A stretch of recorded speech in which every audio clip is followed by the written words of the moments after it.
कणकवली शहरातील जे उड्डाणपूल आहे ते मात्र त्या उड्डाणपुलाला दरवर्षी ग्रहण लागलेलं पाहायला मिळतं। ते म्हणजे कोणत्या ना कोणत्या कारणातून ते दुरुस्तीसाठी काढलं जातं, मेंटेनन्ससाठी काढलं जातं। मात्र आताच हायवे प्राधिकरणाने एक साईडची लेन जी आहे ती पूर्णपणे बंद केलेली पाहायला मिळते। आपण जर पाहिलं तर लक्षात येईल की मेंटेनन्सच्या नावाखाली गेले काही दिवस हा जो मार्ग आहे तो मात्र बंद ठेवण्यात आलेला आहे। सध्या जर पाहिलं तर याला भेगा देखील गेलेल्या होत्या। ते सध्या जे काम जे आहे ते मेंटेनन्सच्या नावाखाली सध्या सुरू असलेल्याचं हायवे प्राधिकरणाकडून सांगण्यात येत आहे।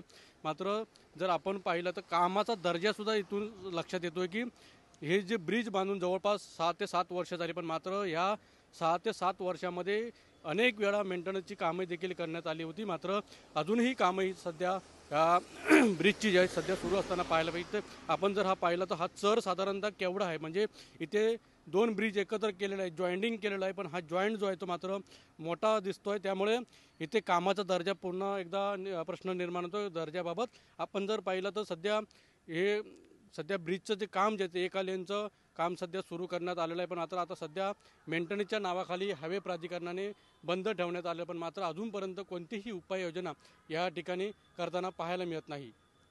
अनंत पाताडे, TV9 मराठी, सिंधुदुर्ग।